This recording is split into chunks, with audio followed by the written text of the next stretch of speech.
Bom momento, espectadores e espectadoras do lado B, e bom momento, claro, aos ouvintes da Central 3. Hoje é quinta-feira, dia 27 de março de 2025. Eu sou Caio Belandi, direto aqui do Saúl Estúdio, chegando para o lado B do Rio 353, aqui no YouTube e também no seu feed de podcasts. Quem está no YouTube já sabe, a gente precisa que você assine o canal, se não for assinante, está chegando aí agora, se inscreva, ative a notificação, é importante também para não perder nada do que a gente tem publicado aqui. Tem tido bastante conteúdo no YouTube. Enfim, compartilhe nas redes sociais, compartilhe nos grupos que você tem de amizade, de WhatsApp e tudo mais. Comente, deixe seu feedback, deixe seu like, pra gente é importante, tá? O time tá desfalcado, o Fagner Torres Lima tá gozando de merecidas férias, né? O homem tá no estrangeiro, mas Daniel Soares tá aqui comigo no Saúl Estúdio e a Luara Ramos via internet. Também está com a gente, virtualmente, né, Letícia Ueda Vela, advogada do coletivo feminista Sexualidade e Saúde, para a gente falar hoje sobre a promoção e a defesa de direitos das mulheres, meninas e pessoas que gestam, especialmente no campo de direitos sociais e reprodutivos e também violência de gênero. Letícia, bem-vinda, obrigado por ter aceitado o nosso convite. A gente tem aproveitado o mês de março para trazer pautas caras às mulheres, aos direitos reprodutivos, aos direitos das pessoas que gestam no geral. Enfim, é o março, né, o mês das mulheres também. Então esse episódio a gente já meio que vai fechar com chave de ouro aí uma série de episódios que a gente tem feito de vários programas do lado B. Obrigado por ter aceitado o nosso convite. Boa noite. Boa noite, eu que agradeço o convite. Espero que a gente possa trocar uma boa ideia aqui sobre direitos reprodutivos, sobre acesso de mulheres, meninas, pessoas que gestam esses direitos, e um pouco do avanço da extrema-direita e como essa pauta tem sido central ali para que eles busquem, enfim, tentativas de restrição, né? Mas acho que a gente vai falar um pouco disso mais adiante. É isso. Luara, um dos episódios que a gente fez, né, foi o episódio a partir da campanha do podcast É Delas, né, da semana passada, episódio maravilhoso, que a nossa Giovana, nossa diretora e editora, participou, a Ana também, Anne, né, também, a Nanda, foi muito bom ouvir. Eu tenho feito uma série de postagens sobre esse tipo de conteúdo, né, que é o famoso lugar do homem no feminismo, e vocês falam isso no episódio, né, que é esse chamamento aos homens que se dizem aliados, não sei se essa palavra é muito boa, mas enfim, a estar junto na luta, né? Daniel, casado com uma feminista atuante, né? Sabe como é isso. E um desses lugares, você mesmo disse, né, Lu, é o lugar da escuta. Ouvir o que as mulheres têm a dizer. Né? E eu fiz esse exercício, ouvi o programa da semana passada, muito bom, recomendo a todos. Acho que tratou do tema que é o tema, enfim, central da luta das mulheres, a partir de uma perspectiva do audiovisual. Então foi bastante interessante. Deixo meus parabéns aqui em público à nossa Giovana. E a você também, Luara. Então acho que a gente engrandeceu o lado B e mais um ano fazendo parte da campanha também, que é uma campanha que força exatamente isso. Colocar mais mulheres em pauta. Então eu queria que você, no seu boa noite, que você falasse um pouquinho sobre como é que foi fazer esse programa na semana passada. Valeu, Caio, Daniel, minha saudação aí também. Letícia, obrigada por estar com a gente hoje. Já vou deixar aqui um abraço para a Gil também, que participou desse episódio, foi muito bacana. Fiquei muito feliz com o resultado e com o retorno também. Muita gente comentando, recebi muitas mensagens. A maior parte de mulheres ainda, mas quando a gente faz essa provocação, Caio, é justamente disso, assim. Eu acredito que a partir do momento em que a gente diversifica essas vozes, né, que a gente está ouvindo. Então, ouvir, já que somos pouco ouvidas, ouvir mais mulheres é parte essencial dessa construção da diversidade que a gente quer, né, da pluralidade dessas vozes e também de visões de mundo. E aqui nós vamos falar bastante disso, acredito, né, Letícia, da, da, da luta contra a misoginia. Porque numa sociedade que não escuta mulheres, é muito mais fácil que os nossos gritos sejam abafados também, que as violências sejam encobertas, né, e que a gente seja desumanizada a todo momento.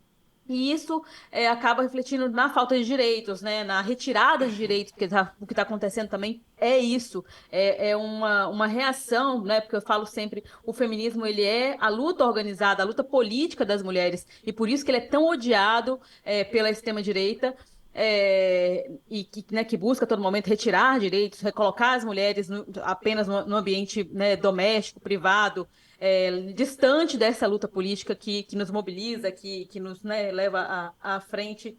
Então, eu acho que tudo começa no ouvir, sabe, Caio? Acho que tudo começa na gente reconhecendo que as mulheres elas não existem para cumprir um papel em que elas nunca decidiram, né, que queriam fazer parte ou queriam fazer. Elas existem para além disso, elas existem como ser humano, como sujeito de direito, como pessoas que pensam, que gestam também. Então, há várias formas de maternar, isso também precisa ser colocado, né? Porque a gente sabe que existe uma mãe padrão, né, Letícia? E ela nunca é diferente de uma mulher branca, cis, de classe média. Então, também, até esse lugar que é tão sagrado da mãe na sociedade é negado para muitas mulheres, né? Principalmente as mulheres negras, as mulheres pobres, as mulheres periféricas.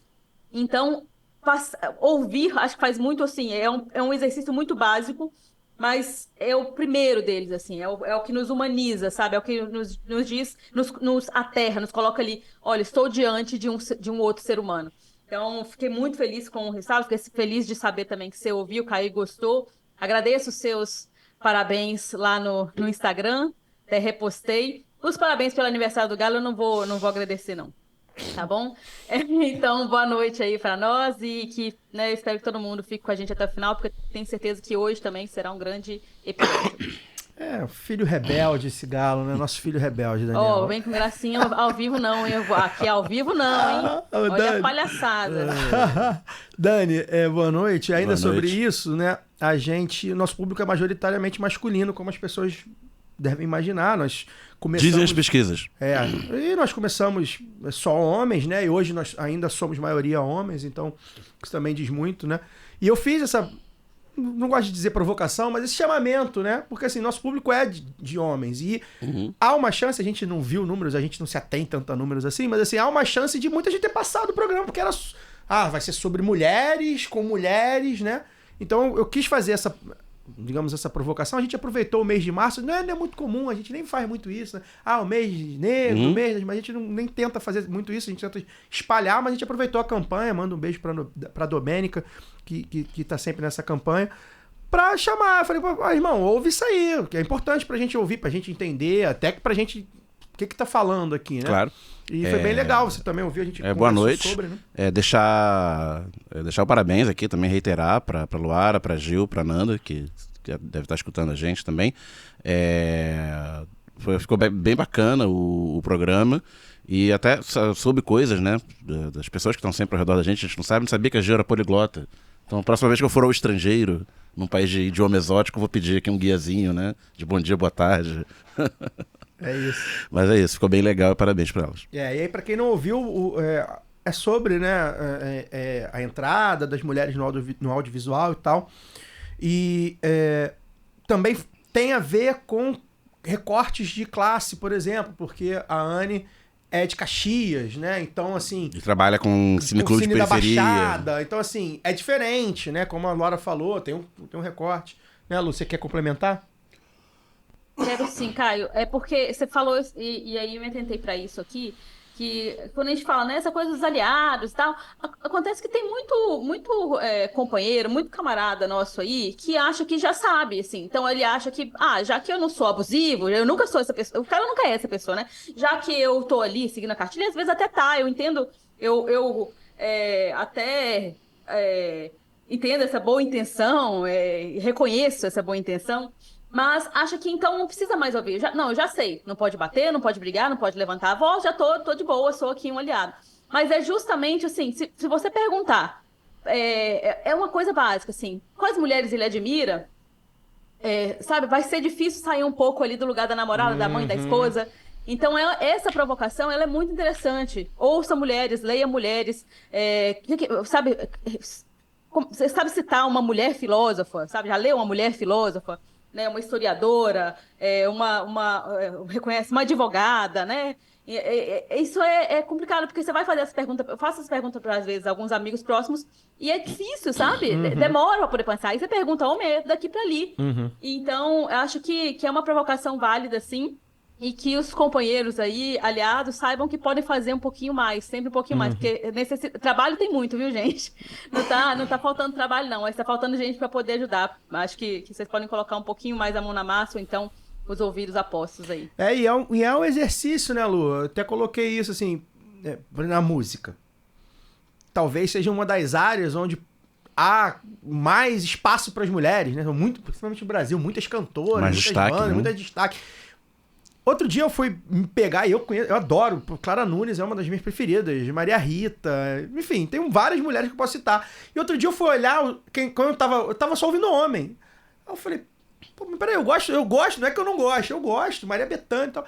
Aí é um exercício, falo pra você, homem que nos vê aqui, né? É um exercício, tem que botar assim, tá, beleza, quero ouvir alguma coisa, vou procurar de alguma mulher, né? Como a Gil falou, diretoras, tem diretoras mulheres aí, enfim, de cinema, e assim vai. É um exercício mesmo, porque se deixar, cara, a gente vai ouvir só homem. É foda, não é simples mesmo, não. Então fica aí esse recado pra vocês ouvirem o podcast da semana passada, que também fala sobre isso. A gente, antes de iniciar o papo, tem uns reclames de sempre, né? Tá chegando aí fim de mês a galera tá mais apertada, mas também quem usa cartão de crédito, o cartão já virou muitas vezes, né? Então a gente pode ser que a fatura já tenha virado. Então a gente convida todos e todas que estão nos vendo e nos ouvindo a apoiarem o Lado B em apoia.se/Lado B do Rio. São 3 planos de financiamento. O plano fechamento de R$10 por mês.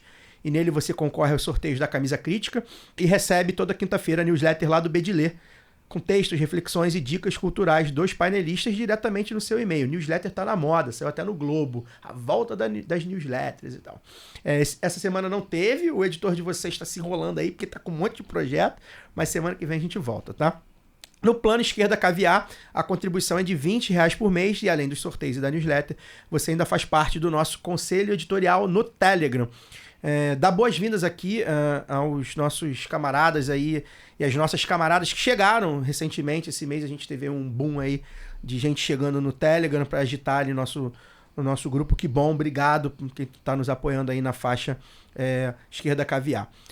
E a última faixa é o Bom Burguês de R$50, porque quem pode dar mais deve pagar mais, é a nossa medida aí de distribuição de renda.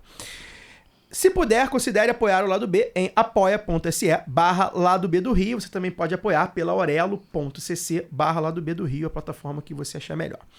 Ah, mas Caio, não quero apoiar, apoio mensal, nem sempre eu tô com dinheiro, mas eu quero ajudar. Tem como? Tem como. Você pode fazer um Pix de quando e quanto quiser para ladobdorio@yahoo.com. O Pix, qualquer valor vai ajudar, porque o Pix ele meio que funciona como uma nossa caixinha, a nossa poupança. Então é um dinheiro que a gente não mexe, que a gente não conta para pagar cachê, que a gente não conta para pagar fornecedor nem nada. É um dinheiro que tá lá. Então às vezes surge uma cobrança extra e aumentou o Google Drive. Essa semana aumentou o Google Drive. Então a gente pega lá o dinheiro e consegue pagar. Então, pô, você tá apertado, não dá para botar R$10, R$20 por mês, mas consegue botar, sei lá, esse mês entrou um dinheiro a mais. Faz o Pix pra gente, pra lá do bdorio@yahoo.com, porque vai ajudar bastante, de grão em grão aí, a gente vai juntando pra deixar nossa caixinha forte. Lembrar a todos também que já tá no ar o novo Lado B Notícias, tá, gente? É uma nova temporada que a gente vai contar aí 12 histórias de empreendedorismo social. No primeiro episódio, como o afroempreendedorismo empodera mulheres negras em seu negócio e na autoestima de seus clientes. E também um debate crítico. A gente fez um debate crítico sobre os limites do empreendedorismo nessa redução da desigualdade. A gente quis marcar essa estreia nesse primeiro episódio lá do B Notícias para a gente dizer que tipo de empreendedorismo a gente está falando primeiro e para deixar bem marcado, né? Que a gente não está dizendo, não está falando sobre o empreendedorismo vai mudar o mundo, né? O empreendedorismo vai acabar com o racismo, não é isso. Mas ele é uma das ferramentas que a gente tem aí para redução de desigualdade. No segundo episódio, né, a gente conta como uma travesti carioca passou por cima das portas fechadas no mercado de trabalho para criar uma rede de capacitação profissional e empreendedora para pessoas transgênero, né? Já ajudou aí mais de 400 pessoas, Andréa Brasil, Capacitrans. Então, esse mês a gente fez bastante conteúdo aí relacionado às causas das mulheres, inclusive das mulheres trans. Foi um barato fazer esse Lado B Notícias. Semana que vem vai ter aí agora até o começo de junho, toda terça-feira no feed do Lado B, em qualquer plataforma de áudio, tá? E se você, por acaso, recebeu aí no feed e pulou os Lado B Notícias, né? Pode acontecer, tá? Programa novo e tal, volta lá, dá uma chance, é curtinho, tá bem feito, a gente tentou fazer um negócio muito bem acabado, dá uma chance pro Lado B Notícias que eu acho que vocês vão gostar. Também foi ao ar essa semana, olha quanto conteúdo, hein? O Lado B, porra. Aqui no YouTube, um novo episódio do Lado B Revista, também sobre a luta feminista na contemporaneidade, né? Foi um programa que a gente fez com a San Lima, militante do Levante Popular da Juventude, e que, de certa forma, é um programa que vai falar e vai complementar o programa que a gente vai fazer aqui com a Letícia, o programa que eu citei, que a Luara e a Nanda fizeram semana passada, vai complementar de alguma forma os Lado B Notícias, porque a gente vai estar falando sobre tudo isso aí que está em volta da luta feminista, nos avanços, na defesa de direitos, enfim. A gente super indica, é exclusivo aqui no YouTube do Lado B do Rio, tá? Se você tá aí na plataforma de áudio, corre lá pro YouTube, dá uma chance pro Lado B Revista também. Muito legal, a Giovana é uma das nossas entusiastas, a Gil, a nossa diretora, gosta muito dos programas, né, Gil? Depois indica lá na tua rede. Bem, gente, vamos ao que interessa. Letícia, te chamar pro papo novamente. Queria começar um pouco a grande questão da última semana, né? Só se fala nisso, e que bom que só se fala nisso, né? A série Adolescência da Netflix, ela tem batido recorde de audiência, de engajamento, as pessoas estão falando muito sobre, para além da questão do audiovisual, e mais uma vez aí o audiovisual pautando o debate, que bom. Ela fala, para quem não sabe, para quem de repente estava desacordado, aí, desavisado, né? Ela mostra, traz luz, né, aos grupos, né, masculinistas, ultra masculinistas, ultra misóginas, red pill, incel, essas coisas. Como funciona, mostra mais ou menos, né, como funciona essa captação desses grupos, né, politicamente, socialmente bastante organizados, captando os adolescentes, né, os jovens, os pré-adolescentes, homens principalmente, né, contra mulheres, né, basicamente isso. E aí, Letícia, queria primeiro perguntar se você viu a série, viu alguma coisa da série, o que você achou, né, qual a sua análise que você tem da série, se você viu, se não viu, o que você tem achado da repercussão. Do debate levantado, né? Pois é. E a partir desse debate levantado, eu queria que você fizesse uma análise, como é que você tem visto a atuação desses grupos no contexto atual aqui no Brasil. E aí, uma das coisas que a gente considera, por exemplo, é a relação do brasileiro com a rede social, né? Ninguém fica mais na internet que o brasileiro, que a rede social é através delas que esses grupos captam, né? Principalmente os jovens. Queria que você falasse um pouco sobre isso, esses red pills aí. Bom, legal. Vou começar dizendo que eu não vi a série ainda. Vai ser bom porque eu não vou dar spoiler. E eu não vi porque a Netflix cortou, né, as assinaturas extras que a gente usava em vários lugares. E aí eu tô sem Netflix atualmente.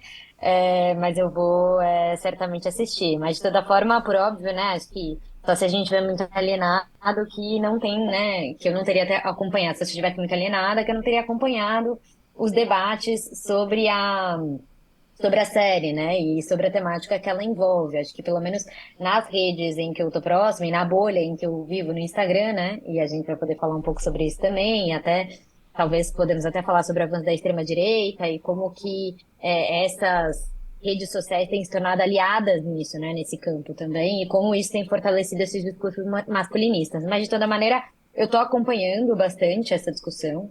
E acho que posso trazer algumas ideias do que a gente tem pensado enquanto coletivo sobre esse assunto. Acho que uma coisa interessante de falar é que o coletivo em que eu trabalho, ele tem um grupo de masculinidades.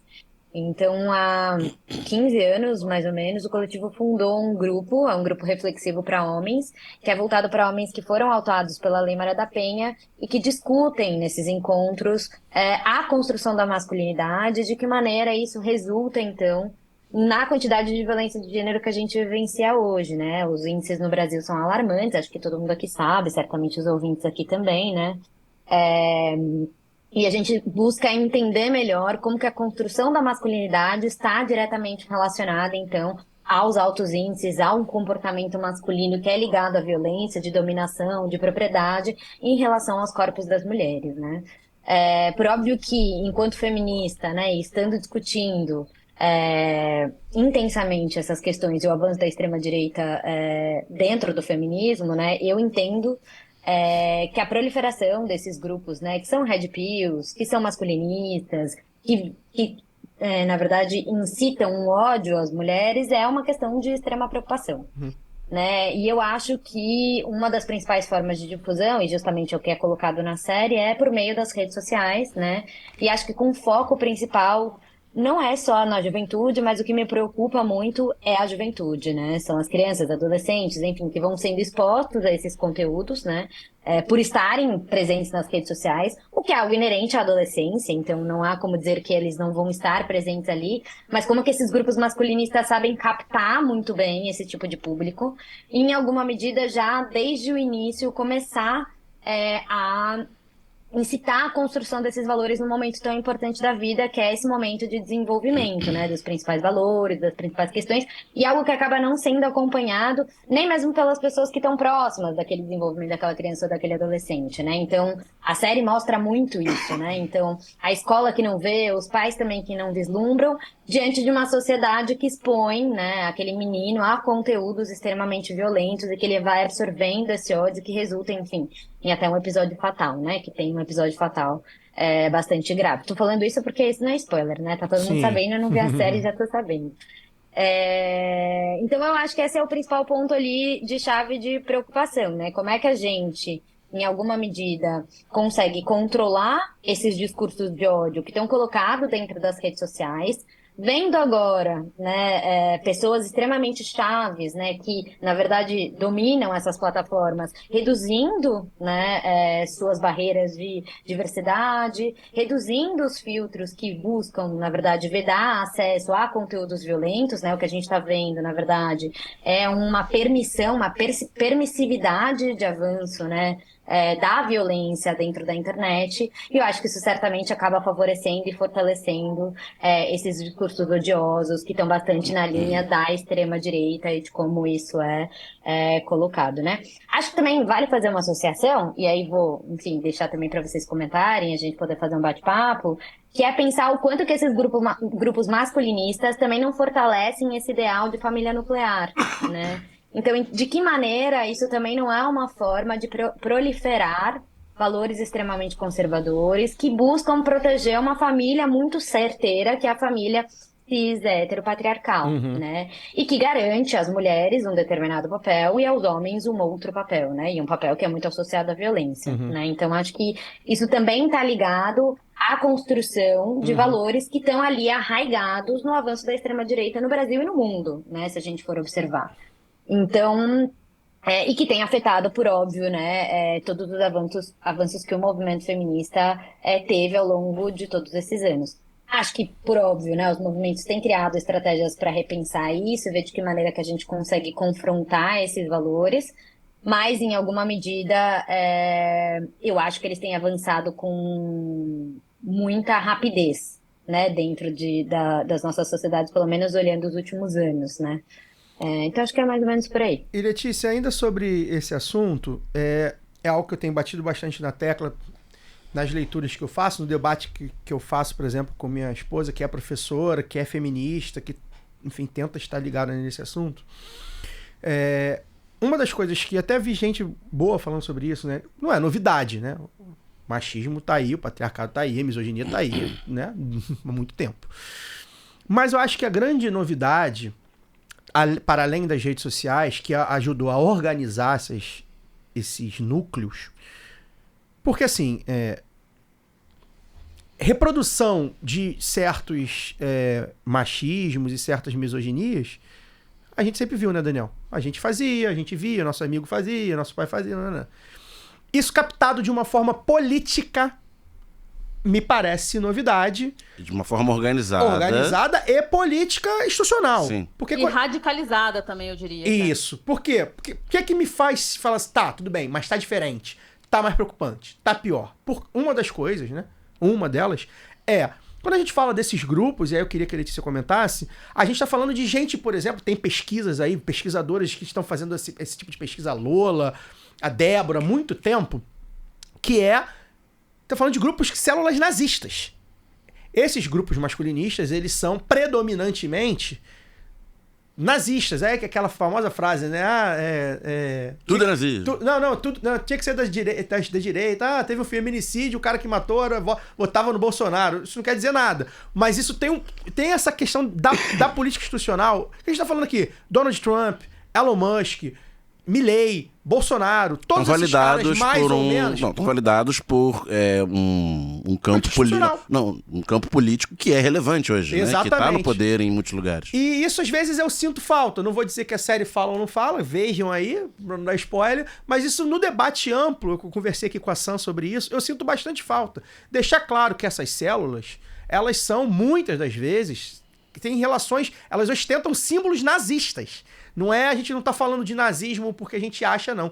Elas são, o masculinismo dessas pessoas, a misoginia desses caras é nazista. Que você falasse um pouco, Não, e na falta de partidos abertamente nazistas no mainstream, eles estão nos partidos de extrema-direita que estão aí normalizados e validados. Exato. E no Queria poder. que você falasse um pouco sobre essa relação. É nova, ou talvez não seja nova, mas é pela primeira vez que está de fato organizada por causa das redes sociais. Queria que você falasse um pouco sobre isso. Eu me arrisco a dizer que essa associação ela não é nova, mas ela está validada por um contexto político recente, que é mais permissivo com figuras que se sentem mais à vontade para expor isso de forma mais aberta. Então eu acho que quando a gente fala, por exemplo, da valorização da figura do Bolsonaro ou do Donald Trump, a gente está falando da ascensão ao poder e da ascensão de figuras que não necessariamente chegam no poder, mas que são vangloriadas e são tomadas como referência, eu acho, que tem esse ideal e esse discurso masculinista bastante arraigado. É quase como se a gente tivesse agora uma permissividade para que esses grupos consigam se expressar de maior forma e em maior medida, né? Claro que isso tudo acho que ampliado pelas redes sociais, que por óbvio tem um contexto de democratização, que depois a gente pode falar sobre redes sociais, mas tem também uma facilidade de difusão desses discursos por essas redes, especialmente com a redução das barreiras de controle de qual conteúdo pode ser dissipado, né? E aí tô dizendo sobre Instagram, pensando agora, mas acho que quando a gente pensa em WhatsApp é a mesma coisa, né? A construção de micromensagens que a gente consegue difundir. Então eu acho que essa associação entre ódio às mulheres e grupos da extrema-direita, ou então grupos nazistas, ela sempre aconteceu. Mas dessa maneira organizada, né, o que permitiu, obviamente, as redes sociais, mas também a ascensão dessas figuras ao poder, acho que é algo novo. Pelo menos algo novo, Sim. Dado o contexto, aí eu vou falar, historicizar as coisas, porque eu acho que é importante, dado o contexto do período em que eu acompanho o feminismo, eu tenho 32 anos, perdão. Então tem um tanto ali da historicidade do movimento feminista, mas mesmo quando eu ouço outras pessoas que constroem o movimento feminista há mais tempo que eu, não é trazido discursos com tamanha permissividade de exposição do ódio. Isso não existe, né? E faz um tempo que a gente não tem figuras tão odiosas no poder, né? E que falam abertamente sobre a necessidade de resgatar estes papéis em que as mulheres assumem esse lugar dominado, né? E que, em alguma medida, há uma permissividade para a violência. E não só isso, né? Acho que a gente está falando aqui sobre ataque às mulheres, mas, na verdade, quando a gente olha para esses grupos nazistas, não é ataque a só às mulheres. É ataque a pessoas negras, é ataque a pessoas LGBTQIAPN+. Então a gente está falando de grupos que ficam orquestrados para atuar contra determinados grupos de uma maneira consistente, né? Então eu não consigo não pensar no ataque às mulheres se eu não penso pelo menos no ataque a pessoas trans. Assim. Isso é muito evidente, né? A gente saiu agora do ponto de vista feminista, de uma CSW, né, que é uma convenção em que a gente discute amplamente entre os estados a situação das mulheres, em que foi retirado todo e qualquer termo relacionado a gênero do documento, justamente com o objetivo de apagar ou de mulheres em sua diversidade. Isso tudo saiu. Também saiu qualquer menção à racialização das mulheres, né? Como se todas nós fôssemos iguais, né? Então eu acho que tem uma associação também entre esses grupos e um ataque não só às mulheres, mas a um número de pessoas muito mais amplo, né? Que é a pauta da extrema-direita. Sim. É a pauta da extrema-direita no Brasil e no mundo, né? É um ataque consistente contra todos esses sujeitas, né? Perfeito. Luara? Letícia, eu acho que um dos grandes entraves assim, para o debate de gênero, né, falando de uma forma mais ampla, é que isso ainda é tratado como uma opinião, né? A extrema-direita ela vem sendo legitimada como se, não, nós somos em defesa da família, né? Dessa família nuclear que você citou e tal. Mas é um tipo muito específico de família, que tem um tipo muito específico de cor, de classe, enfim. E isso é um entrave para o debate, porque, né, como eu disse, vira essa coisa da opinião como se fosse como se fosse intocável, né? E não contextualizável, vou dizer assim. Eu gostaria que você contextualizasse um pouco de por que a extrema-direita se identifica com essa família que nós estamos falando, né? Porque eu acredito que tem a ver também com uma questão econômica, financeira, né? Afinal, confinar as mulheres de novo, né? Sob dominação masculina nos lares. A gente vê aí também essa ascensão de perfis de esposas tradicionais. No momento em que tá difícil para todo mundo no mercado de trabalho, então as mulheres que são precarizadas viram e falam assim, que merda de feminismo, né? Agora eu tenho que trabalhar. Eu podia ser uma esposa troféu. Só que ela não seria uma esposa troféu, porque ela também não é aquela. E mesmo se fosse, né? Enfim, depois a gente até pode discutir essa coisa das Threadwives. Mas ela não seria porque ela não tem nem a cor, nem a classe, nem a escolaridade, nem os contatos sociais que aquela esposa troféu que aparece ali nas redes sociais mostra, né? Ostenta. Então, assim, qual que é essa relação, então, da extrema-direita? Por que ela defende? Por que é tão vantajoso para eles que as mulheres ocupem esse lugar, né, de dominadas ali? Trazer um pouco desse contexto, porque eu acho que isso também tem a ver, até para a gente poder entrar com direitos reprodutivos, né? Então, assim, quando se fala como eu falei, a defesa de uma família, também é a defesa de um método eugenista, né? Esse tipo de família que vai reproduzir só aquele tipo de gente que eles escolheram, porque nem todas as pessoas Claro. na nossa sociedade têm direito à sua descendência, né? Então, falar um pouquinho disso, desse contexto e dessa relação da extrema-direita. A sua fala me trouxe duas reflexões. A primeira não tem como se falar em patriarcado sem se falar sobre capitalismo e o avanço do neoliberalismo, né? E como isso está dentro de uma pauta mais ampla da extrema-direita. Acho que esse é o principal ponto, né? Então, por óbvio, né? Quando a gente está falando de papéis sociais exercidos por cada uma das pessoas da sociedade, a tentativa de um retrocesso no sentido de questionamento e de retorno das mulheres ao lar, não tem como a gente não pensar no contexto político mundial e econômico, né? A pauta da extrema-direita, ela não é construída à toa. Então, acho que tem um primeiro ponto que é esse, né? Tem a ver, sim, com uma questão econômica e de que maneira que a gente vai querer ocupar os espaços do ponto de vista econômico, né?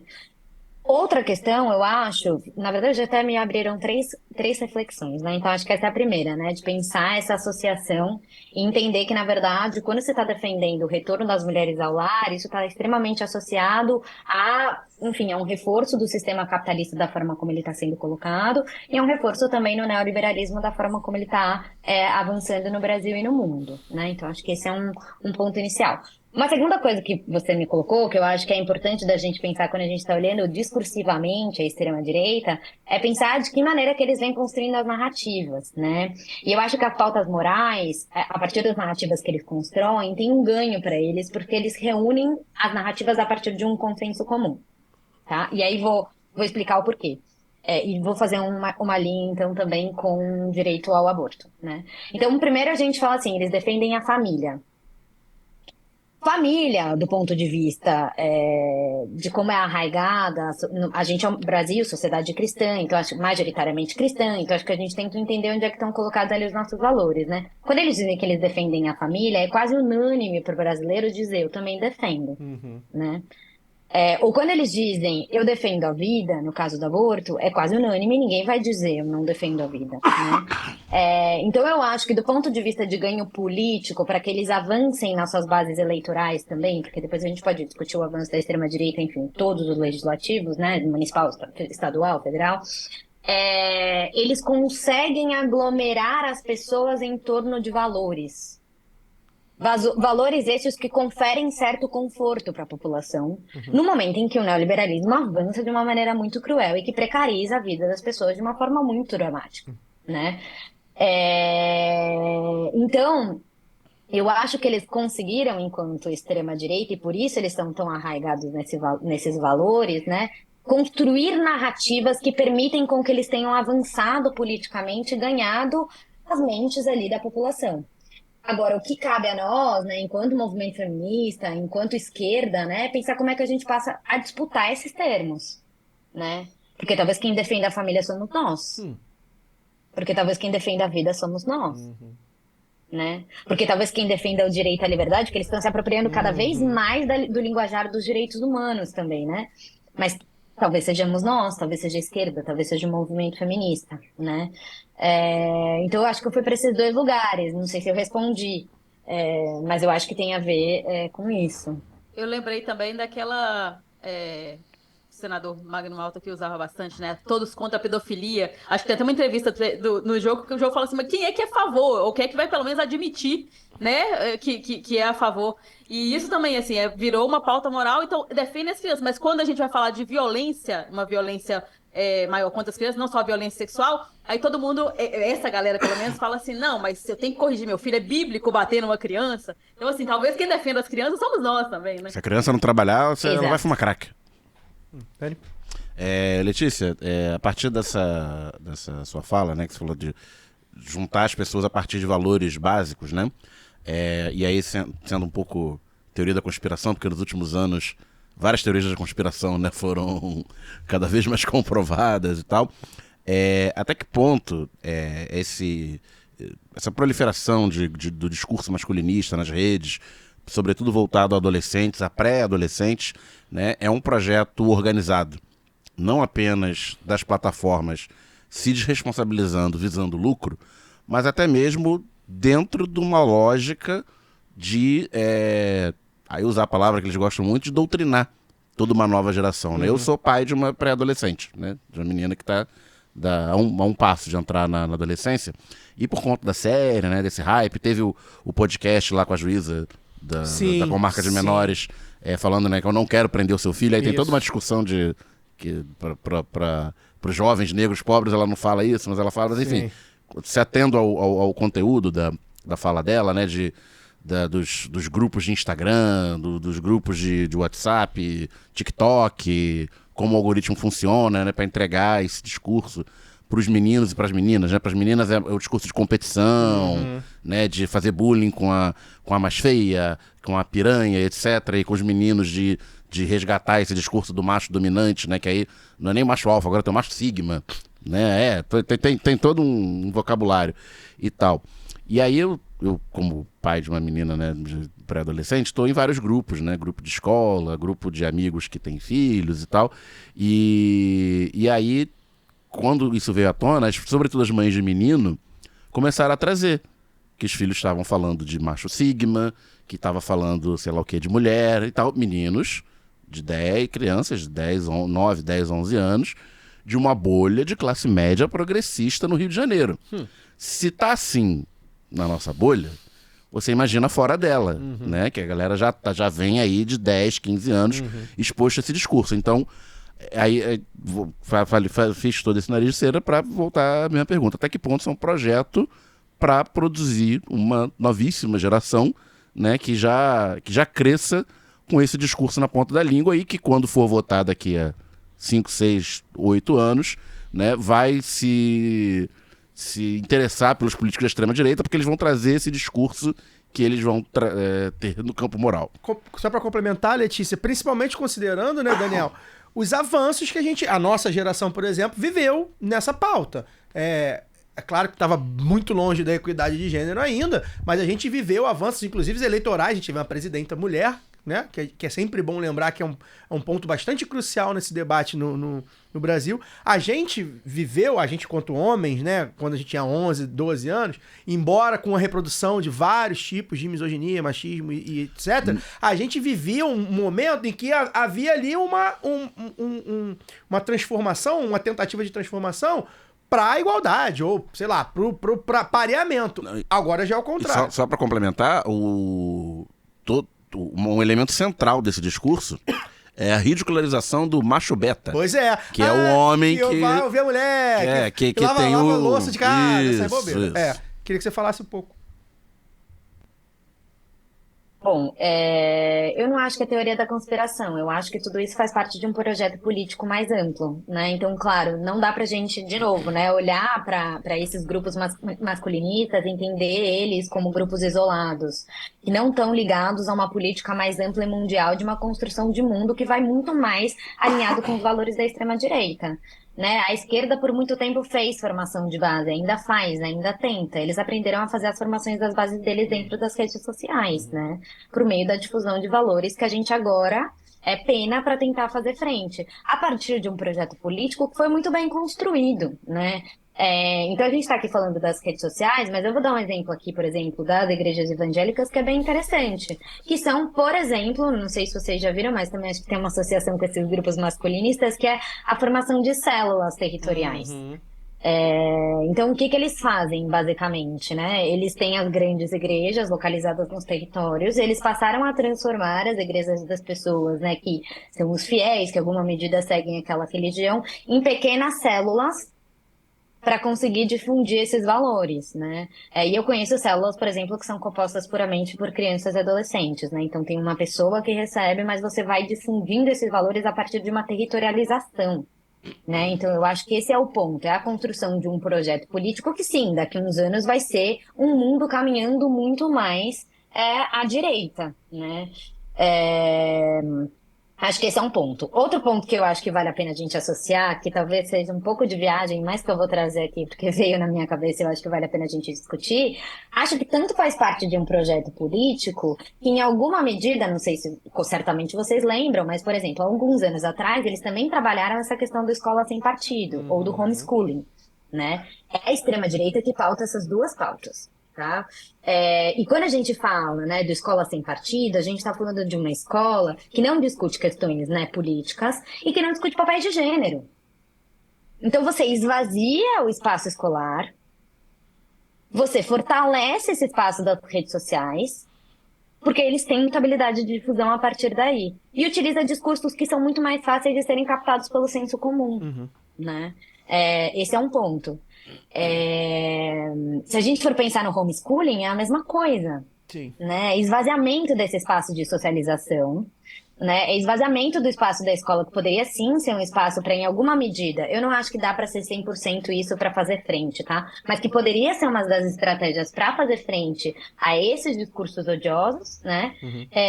Para você conseguir inserir as crianças cada vez mais confinadas dentro das suas próprias casas. E aí, onde elas vão ficar expostas ao mundo? É por meio das redes sociais. Sim.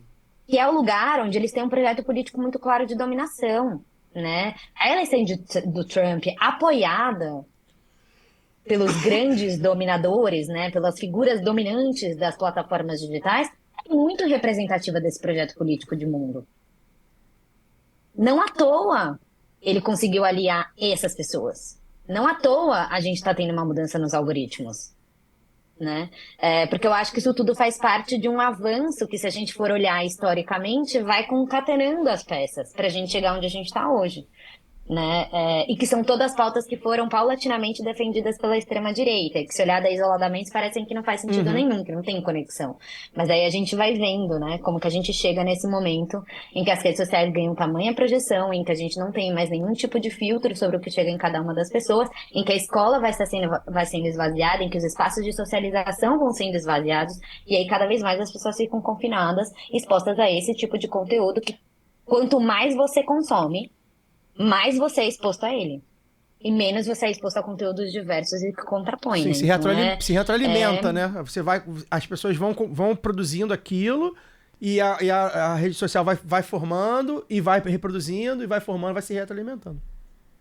E essa retroalimentação também, só para poder complementar, também ataca diretamente essa nossa capacidade de mobilização, de socialização primeiro, mas depois de mobilização, né, de sair desse ciclo, né, de sair das redes. E aí é que eu acho que me choca bastante quando a gente vê esses grupos masculinistas, assim, que geralmente os meninos, né, os jovens, são pessoas que, assim, parece que nunca tiveram contato com o mundo real, assim, com pessoas reais, não sabem se relacionar, basicamente, sabe, com coisas, assim, chega a ser chocante. Eu não consegui, por exemplo, ver a série, porque pra mim foi um gatilho muito forte, inclusive o tom de voz do ator, porque meu namorado assistiu aqui, e quando eu passava ali na sala, era uma coisa que me marcou, assim, o tom de voz, né, aquela coisa falo do protagonista, sabe, sem grandes spoilers, porque vocês já devem ter visto trechos também.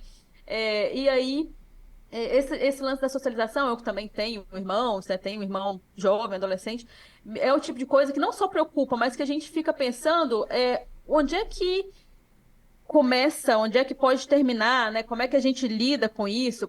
Começa assim, o ponto de socialização, porque nós estamos falando também, pelo menos da geração do meu irmão, que pegou ali uma pandemia. Então a gente tem agravantes também nesse meio do caminho, a gente tem coisas que acabam, né, piorando a situação ainda. Então as redes sociais hoje não são só, já era uma realidade para nossa, né, para essa geração, para nossa geração também. E agora, para esse pessoal, né, para esses jovens que pegaram a pandemia, isso virou assim, eles fizeram aula online, aprenderam que dá para fazer muita coisa online. A vida ficou online, né? Nós estamos vendo os jovens coaches aí, o movimento de jovens coaches que fala, não, eu tiro muito mais do que um médico, para que eu vou fazer faculdade?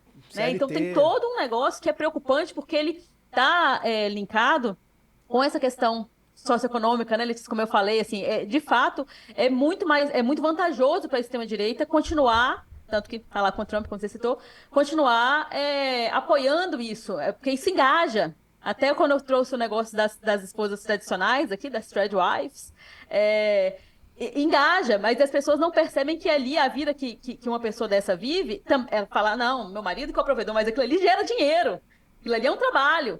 Hoje todo mundo trabalha com rede social, todo mundo, o profissional, ele também é influencer, tem que ser influencer.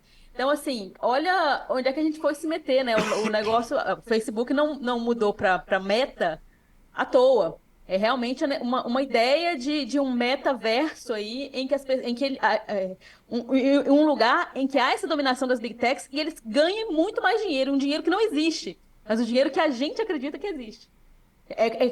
É preciso que as pessoas acreditem que existe. Que existe. Eu não sei se eu viajei demais, gente. É porque eu acho que esse tema dá muito pano pra manga, né? Não, e tem antes de se a Letícia quiser... Todo dinheiro não existe, tá? Nenhum dinheiro existe. Dinheiro a gente só acredita papel. que existe. Antes de passar pra Letícia comentar em cima da sua fala... Mercadorias na forma de dinheiro. Tem um negócio ainda que aí retoma até a resposta da Letícia sobre liberalismo, neoliberalismo, ultraliberalismo, enfim, como isso casa, né? Que eu conversei com a Sam aqui, quem viu a revista, a gente desenvolveu ali também, e eu quero passar pra galera do lado B, que é o seguinte, e é verdade, assim, você pode perceber que esses coaches masculinistas, ele no final das contas, eles sempre estão vendendo alguma coisa. Então, você tem que ser o macho alfa. Quer saber como você é macho alfa? Compra aqui meu curso de macho alfa. A partir de R$ 99,90 por mês. Então, assim, olha como as coisas casam, né? O cara... Pô, a masculinidade custa barato pra caramba, pois deve ter uns coaches mais caros. E aí a gente volta, né? O lance do coach, é claro que tem linhas de coaches mulheres, voltadas pra mulheres, mas no geral... Se a gente falar coach, a gente vai lembrar de Pablo Marçal, a gente vai lembrar de Joel J, esses caras, e todos eles exibem masculinidade. Alguns... a masculinidade performática. A masculinidade performática, né? Enfim, e aí também a gente teria que ter um debate de qual masculinidade, enfim. Mas nesse caso do cara, mesmo que às vezes o discurso nem seja tão misógino assim, né? Mas ele fica ali, ele é o homem, e é o discurso do coach, padrão, né? O coach padrão é um discurso masculino e no final das contas compra aqui 6 mil, 10 mil, 20 mil, meu curso que eu vou te ensinar a ser como um porte de um homem, né? E isso dialoga com o que a gente está vivendo de novos meios de trabalho, de novas formas de geração de renda, de liberalismo, enfim, muito doido realmente como as coisas se conversam. Ô, Caio, a situação é ainda pior, viu? Porque não sei se vocês viram, a agência pública soltou uma matéria, uma denúncia recente de um coach de masculinidades que se dizia aliado do feminismo, que foi agora denunciado por uma série de golpes e de abuso psicológico contra companheiras. Então, dá um nó, né? Porque, assim, nesse momento, né, Letícia, em que aí você percebe que é uma palavra de ordem do feminismo já há muito tempo, né? Nada tão parecido com machista de direita quanto machista de esquerda. E aí se percebe, já que homem é tudo igual, já que não tem eles nunca colocam, né, essa identidade política que o Caio colocou aqui no início do programa, virou tudo igual, então pra que eu vou precisar de feminismo, né? O feminismo ele só me trouxe problema. Agora eu tenho que sair de casa, agora eu tenho que trabalhar, né? Eu poderia ficar em casa cuidando de casa e dos filhos, não ter que, né, pegar uma condução lotada e passar por essas mesmas coisas, porque isso é coisa de homem. E aí os caras também colocam isso, né? A gente vai pra guerra. Então, assim, é toda essa narrativa que você trouxe, né? Que você falou que é uma construção bem feita que casa com esse momento político, histórico, econômico que a gente está vivendo. Você quer complementar, Letícia? Eu vou comentar só uma coisa, assim, vieram duas coisas, mas eu vou ser rápida, prometo. Não, por vontade. A primeira é isso, né? A habilidade do capitalismo de transformar tudo em mercadoria, né? Então, é claro, né? Quando a gente vai falar sobre o avanço dessas ideologias masculinistas, elas não só geram voto para tomada de poder político, né? E aí a gente pode ver vários exemplos, que tem uns caras na nossa cara, para além de Trump e Bolsonaro, né?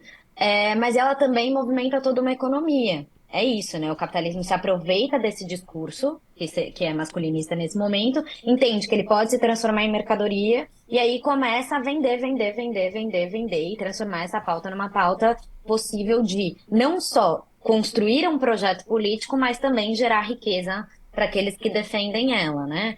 O capitalismo tem essa habilidade de fazer isso com tudo, né? Ele fez isso também com a ideologia feminista. Quantas vezes a gente não viu agora o mercado também avançando, utilizando a ideia de, por exemplo, diversidade dos corpos, ideais feministas que ficam apropriados pelo mercado para ampliação das vendas dos produtos. Só que o capitalismo não tem crivo, né? A gente não fala de um capitalismo que tem uma moralidade. Então, se o capitalismo entende que uma oportunidade para geração de renda e de dinheiro e de acúmulo de capital é vender o discurso masculinista, vai ser feito. Uhum.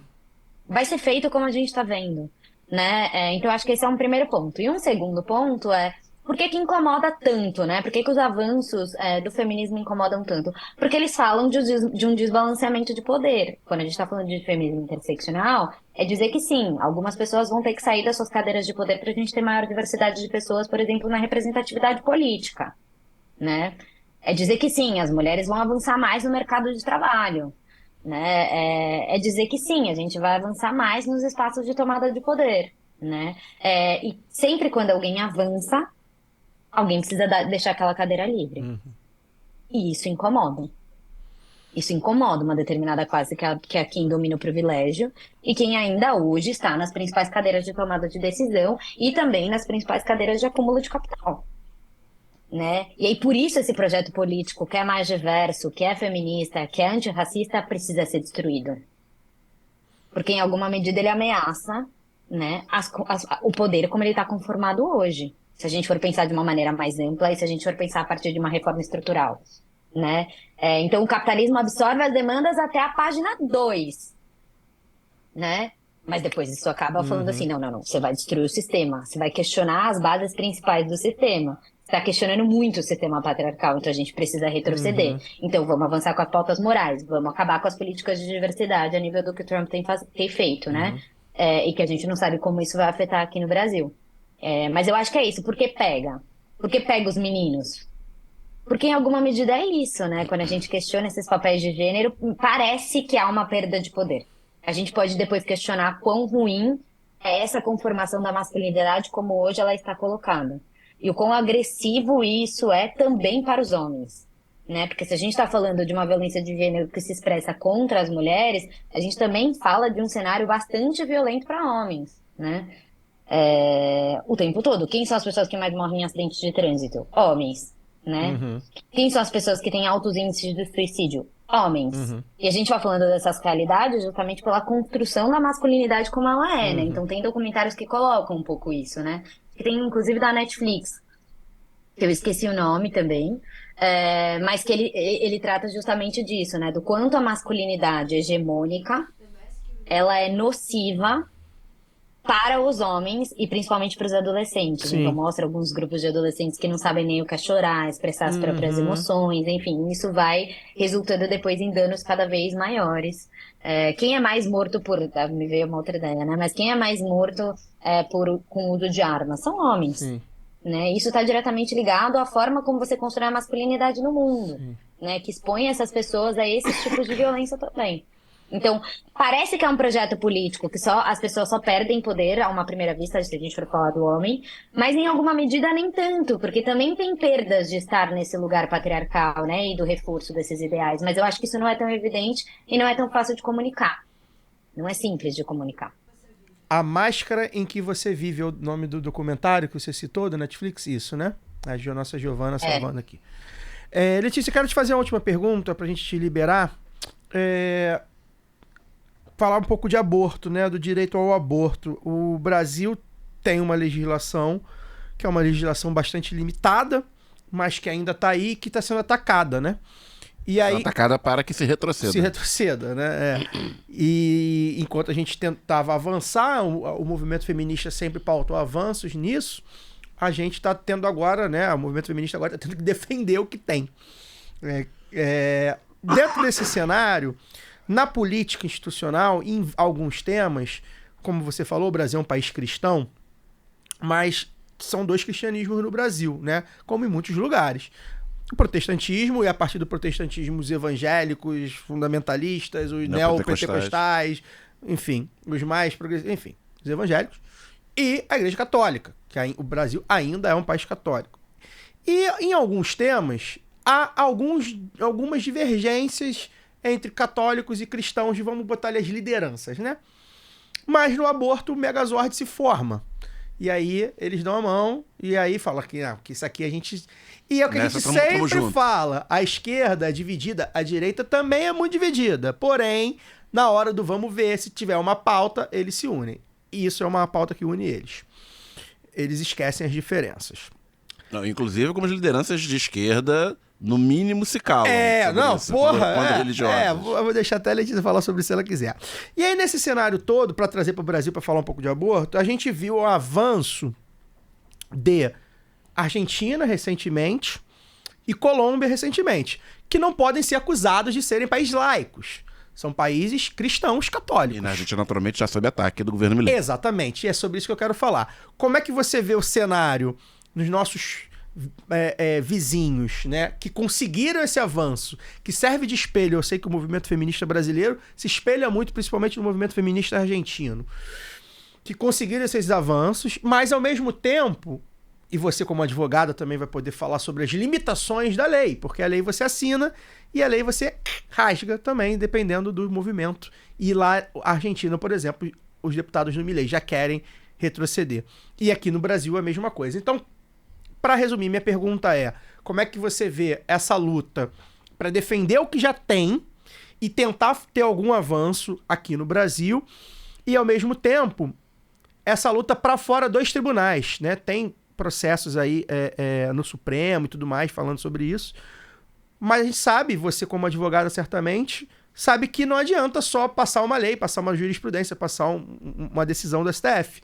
Vai precisar tentar mudar um pouco a opinião pública, né? O zeitgeist, né? O espírito do tempo. E isso é mais difícil para uma advogada, principalmente. A gente sempre fala aqui da limitação do direito, né? O direito, a justiça é limitada. Como é que você vê o cenário do aborto no Brasil? Eu queria aproveitar, já que você já puxou, Caio, que era a última pergunta, porque eu acho que, já que, Letícia, Caio está falando para você falar das limitações, eu quero trazer um outro lado. Quero te pedir um exercício do que pode ser feito com o que a gente já tem. Porque eu tenho na cabeça, assim, que dá para poder fortalecer o que a gente já tem. Então, assim, com instruções, não só campanhas educativas, mas até canais de denúncia também, porque a gente está falando de direito reprodutivo, mas não é só o acesso ao aborto, mas também a parto humanizado na rede pública, porque a gente tem de violência obstetrícia é um absurdo, né? Então, as pessoas que gestam sofrem com isso o tempo inteiro. E aí, se a gente for colocar como pessoas trans, por exemplo, a violência eu imagino que muito maior. Né, até porque é uma coisa completamente marginalizada, né, vou dizer assim.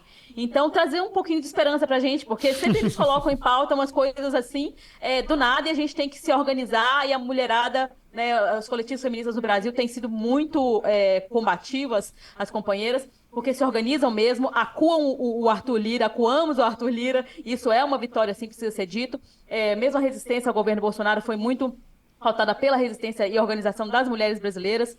E aí queria que você trouxesse pra gente um pouco de esperança. O que é que você acha que aí, como, né, dispositivos legais, o que é que pode ser feito para poder fortalecer o que a gente já tem e tentar avançar também, porque eu acho que isso também ajuda na conquista desse espírito do tempo, se não na conquista, pelo menos na disputa desse espírito do tempo, que o Caio também falou. Não, na verdade, bom, eu vou tentar dividir o pensamento em algumas caixinhas, assim. O primeiro é olhar um pouco para os movimentos da Argentina e da Colômbia. Vou terminar com a esperança, tá? Por favor. Eu acho que é para onde a gente tem que ir. Que eu acho não, né? Mas como é que a gente pensar para onde a gente pode ir. Mas acho que, primeiro dizer assim, que os processos da Colômbia e da Argentina, eles são processos muito diferentes. E eu gostei bastante que vocês focaram, né, bastante no processo da Argentina, porque o processo da Colômbia, ele foi um processo muito mais voltado dentro da Corte Constitucional, né? Então o debate, ainda que a gente fale de um conceito no campo do aborto, que é a descriminalização social, então esse debate de tornar a opinião pública mais favorável ao tema, ele foi importante, mas ele ficou muito mais concentrado ali em debater isso junto aos julgadores ali, junto aos juízes que compunham a corte naquele momento. Enquanto que na Argentina, a gente tem um cenário bastante diverso, né? Que é a via do legislativo e uma pressão popular muito consistente para a defesa do aborto, né? E para a descriminalização do aborto na legislação. Tanto que, para mim, quando eu penso quando eu penso imageticamente no cenário da Colômbia, eu vejo a corte reunida, quase que um STF. Mas quando eu penso na Argentina, eu vejo a rua do Congresso lotada de lenço verde. Não sei se vocês têm essa imagem, mas eu lembro muito bem quando isso aconteceu. Né? Por que eu acho que a Argentina avançou nesse lugar da descriminalização social e da ampliação social do debate naquele território? Porque a Argentina tem um movimento feminista extremamente organizado, que realiza. É um território menor, diferente do Brasil. Acho que a gente pode pensar em várias questões aqui para a gente olhar e pensar por que em um lugar está mais assim e de outro está de outra forma, né? Mas eu acho que a Argentina ela tem uma capacidade de organização do movimento feminista muito bonita. Então, os encontros, por exemplo, nacionais feministas na Argentina, eles são impressionantes. Eles reúnem mulheres de todo o país para debater quais são as pautas principais que a gente tem no movimento feminista daquele momento. Né? E o aborto, obviamente, foi tirado como uma delas, né? Então, elas tiveram uma capacidade de capilarização, de construção desse debate dentro da opinião pública muito mais ampla, né? E isso, acho que vale dizer, tanto na Colômbia quanto na Argentina, não foi repentino, é uma construção contínua, né? Não é que de repente estava todo mundo com um lenço verde na rua, eles foram trabalhando, e aí vem um pouco do lugar da esperança também para a gente olhar para as nossas perspectivas, mas eu vou trazer mais algumas coisas. Eles foram trabalhando naquele momento com a lei restritiva, mas questionando, por exemplo, os permissivos legais. Então eu sei de vários relatos da Argentina em que, por exemplo, eles tinham uma causal de acesso ao aborto, que é interessante, que é uma das possibilidades de acesso ao aborto né, previstas em lei, que é a causal da saúde. Isso é muito importante, porque o que elas fizeram? Elas alargaram a compreensão do que era saúde, com base no conceito da Organização Mundial da Saúde, dizendo que ela não se restringe a uma saúde física. É uma saúde mental, social, dentro de um contexto. E aí conseguiram alargar a possibilidade de acesso ao aborto muito para além daquelas restrições que estavam inicialmente colocadas. Isso tudo, obviamente, construído também com profissionais da saúde que estavam colocados ali dentro dos territórios e que estavam dispostos a tensionar essa compreensão legislativa. Isso é importante porque quando você coloca o aborto como um fato cotidiano na vida das pessoas, você desmistifica muitas coisas sobre aborto. Você desmistifica essa questão sobre o perigo do procedimento. O aborto é um procedimento seguro. Mais seguro que um parto. Eu não estou dizendo que parto é inseguro, tá? Eu só estou dizendo que o aborto é tão seguro que os riscos de complicação são ainda menores que de um parto, né? Se realizado de acordo com o que é orientado pela Organização Mundial da Saúde, né? Então, esse é um mito, por exemplo.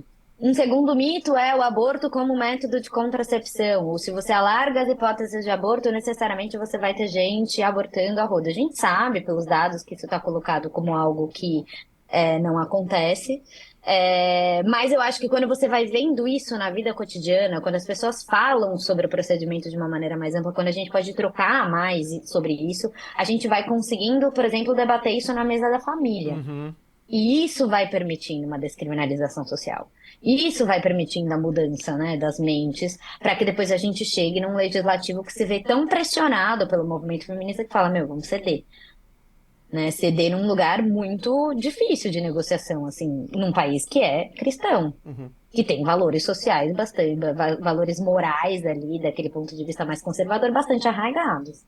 Né? Então eu acho que a explicação também está por aí. E uma terceira o ponto que eu olho de análise para pensar a explicação, é que a Argentina, em específico, tinha um movimento de socorristas, ou seja, de mulheres que assessoravam mulheres a fazerem abortos, mesmo quando não previstos em lei, muito consistente. e que falava abertamente que era uma rede de socorristas. Então é muito famosa a rede de acompanhantes, de socorristas da Argentina. Porque elas falavam, mesmo no contexto de ilegalidade, sobre o procedimento e sobre garantir acesso de maneira segura. Isso vai permitindo com que o debate público fique mais qualificado. No Brasil, corta para Brasil, né? Falei bastante do movimento da Argentina-Brasil. No Brasil, eu acho que a gente realmente está tendo esse movimento de defesa do aborto legal da forma como ele está colocado. Então, a gente tem discutido muito menos sobre avanços e muito mais sobre garantir aquilo que a gente tem. Acho que, só para resgatar um pouco do ponto de vista de masculinidades e do papel dos homens, né? É interessante a gente entender que os ataques, né, em geral, ao acesso ao aborto, não as figuras mais vocais, tá? Porque se a gente for pensar no Congresso Nacional, a gente vai pensar também numa Cristonieto, né? A gente vai pensar em várias figuras ali, numa Carolina Detoni, a gente vai pensar na Júlia Zanata, então a gente vai pensar em várias figuras também que são bastante vocais em relação a garantia de retrocessos nessa pauta, né? Mas, quando eu digo sobre o papel dos homens, é pensar quais são os deputados homens que falam abertamente sobre aborto. Eu consigo citar um, que é o pastor Henrique Vieira, só.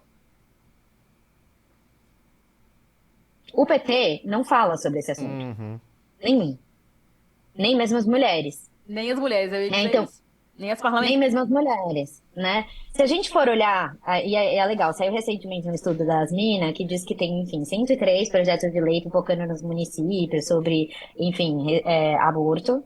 69 projetos que são anti-aborto, e desses 69 projetos, 76% foram propostos por homens.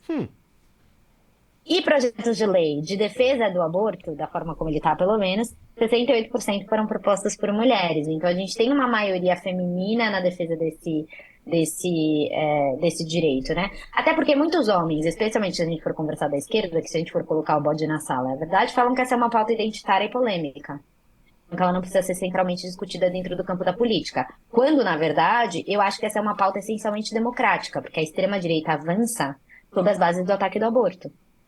A gente perde na nossa democracia quando a gente deixa essas pautas que a gente julga como identitárias avançarem, né? Porque é assim que eles angariam os votos. É dessa maneira que eles formam as bases deles.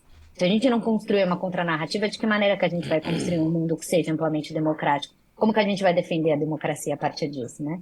Mas, enfim, disse tudo isso para falar o seguinte: a gente está muito na defesa do acesso ao aborto legal da forma como ele está colocado, mas a gente tem um caso de sucesso muito importante no ano passado. E acho que a Luara se remeteu a ele, que foi o caso do Criança Não é Mãe, né? Quando a gente teve a votação do PL 1904, a votação, na verdade, da tramitação do regime de urgência do PL 1904 no ano passado, que é um projeto de lei que fala sobre a restrição do aborto a partir da 22ª semana de gestação, a partir da 20ª semana de gestação, perdão. Ele tentava proibir que o aborto acontecesse em gestações que fossem mais avançadas, quando hoje a gente não tem limite legal. E que a gente conseguiu tomar as ruas.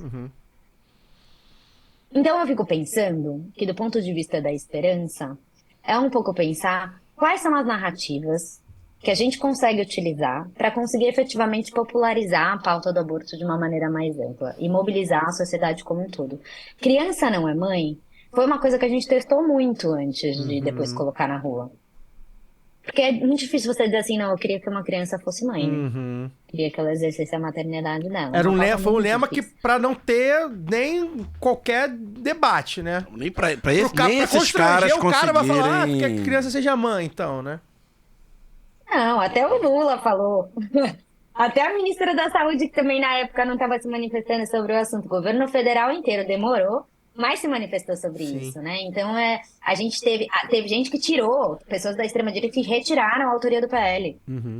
Né? Então, a gente conseguiu conformar uma narrativa que era inquestionável. Agora, a minha pergunta é, como fazer o salto narrativo, e aí fica para todo mundo imaginar e pensar, de defesa do aborto legal, para a gente efetivamente discutir descriminalização e legalização.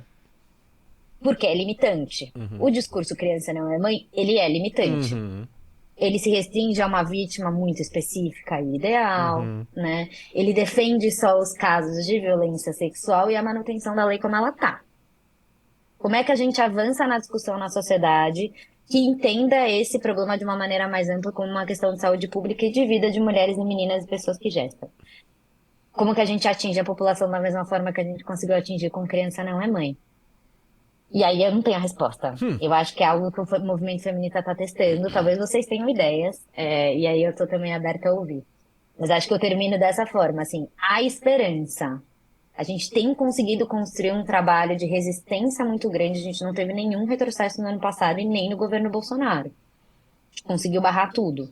Agora é olhar aí como a gente sai desse lugar da retranca e vai para um lugar de avançar, né? Acho que é isso. Muito bom mesmo, Letícia. Realmente acho que a gente fez reflexões aqui muito importantes. Te agradecer aí pela presença, pela participação, por ter aceitado o convite. Mais um programa, né, que eu, como falei na abertura, né, pra gente, principalmente nós homens, ouvirmos, tentar entender um pouco como é. Eu acho que a Letícia foi bastante didática, Luara também, nas suas intervenções. Porque é isso, faz parte de um grupo, a gente que é de esquerda, né, faz parte do mesmo grupo, os ataques, né, orquestrados, pelo menos, né, não os individuais. Os individuais, como a Laura falou, né, o machista de esquerda e o machista de direita são iguais. Mas os ataques orquestrados fazem parte de um grupo político que a gente é inimigo, né? A gente é adversário. Então a gente precisa ouvir o que as mulheres feministas têm para dizer, principalmente. Letícia, muito obrigado. Acho que abrilhantou o nosso programa. A gente fecha com chave de ouro aí o nosso mês de março, bastante feminista. Deixa seu recado final, deixa as redes sociais do coletivo, enfim, deixa seu tchau aí e valeu. Tá bom, muito obrigada. Desculpa que a última fala foi longa. Foi mas ótimo. Vieram muitas coisas. É muito difícil falar sobre Foi o cenário ótimo. do aborto Sua última fala foi maravilhosa, pô. no Brasil. Mas eu acho que é agradecer. Eu acho que esses espaços são muito importantes, assim, pra gente construir. Dizer que o coletivo, né, eu e o coletivo feminista estamos super à disposição pra gente construir novas pautas e outras possibilidades de conversa. E vou deixar as redes sociais do coletivo, é coletivo _ feminista, bem fácil de achar. Sigam, enfim, a gente faz alguns debates, vários debates, na verdade, sobre aborto, justiça reprodutiva, masculinidade, de uma maneira mais ampla ali na página. Acho que é isso, muito obrigada. Bem, relembrando você que está aqui no YouTube, não deixa de deixar o like, pra gente é muito importante, faz o comentário, se tiver alguma pergunta pra Letícia, pro pessoal do coletivo, deixa aí nos comentários, a gente manda pra eles e pra elas, né? Pra elas responderem a gente também nos comentários do YouTube. Pra gente é legal. Deixa seu feedback, o que achou do programa. Adiciona, o que achou da série, né? Pra gente é legal. Principalmente você que é pai, que é mãe de um adolescente, né? Como é que você recebeu essa série. Bota alerta de spoiler antes, né? Porque eu tenho muita coisa pra falar da série, mas eu não posso dar spoiler. Deixa seu comentário, pra gente é fundamental que a gente vença o algoritmo, principalmente aqui no YouTube. E agora o Cesarotti aqui no podcast vai soltar a vinheta, caô da semana, e aqui no YouTube vai ser assim, ó. Jair Messias Bolsonaro, enfim, vai começar a responder pelos seus crimes. Faltam vários, hein? Mas a gente vai dizer alguns aqui. A primeira turma do Supremo Tribunal Federal decidiu por unanimidade, nesta quarta-feira, tornar réus o ex-presidente e outros 7 acusados de envolvimento na tal da trama golpista de 2022. É o chamado núcleo crucial da conspiração que, além do Bolsonaro, tem o ex-diretor-geral da ABIN e deputado federal Alexandre Ramagem, do PL do Rio de Janeiro, o almirante e ex-comandante da Marinha Almir Garnier Santos, o ex-ministro da Justiça Anderson Torres, o general da reserva e ex-chefe do Gabinete de Segurança Institucional Augusto Heleno, o tenente-coronel e ex-ajudante de ordens de Bolsonaro Mauro Cid, o Capachão, o general e ex-ministro da Defesa Paulo Sérgio Nogueira e o general da reserva e ex-ministro da Casa Civil, já tá em cana, Walter Braga Neto. Ex-interventor militar no Rio de Janeiro. Exatamente. Na época do assassinato de Marielle Franco. Nunca esquecemos isso. O STF ainda vai analisar e tem outros 27 filhos da mãe denunciados no caso. No processo, Bolsonaro vai responder por 5 crimes. Liderança de organização criminosa armada. Esse aqui deve dar uma boa pena. Tentativa de abolição violenta do Estado Democrático de Direito. Vai pegar uma boa pena. Golpe de Estado. Esse também dá boa pena. Dano qualificado por violência e grave ameaça contra o patrimônio da União. Esse aí a penazinha é menor. Vai só para servir para somar. E deterioração de patrimônio tombado. Muito bom também. Vai somar mais uma peninha aí. Luara, seguinte. Eu tava aproveitando o roteiro deste programa, o último programa que a gente fez de vídeo. Eu fiz uma pergunta pro Fagner. Foi na época da denúncia, né? Falei, Fagner, abriu o primeiro vinho, porque são vários vinhos que a gente vai abrir. Luara, eu sei que aprecia um vinho, eu apreciava, não sei se ainda mantém esse hábito. Abriu o segundo vinho lá, porque assim, o terceiro vinho É o especial. na verdade, o terceiro é um quarto, né? Porque tem o terceiro da condenação e o quarto da prisão. E aí, Luara, já abriu o segundo vinho, já tá preparando? Ou vai ficar no chazinho mesmo pra comemorar? Eu acho que eu tô preparando é meu fígado, porque tô preparando com trilha sonora, assim, ó. O café.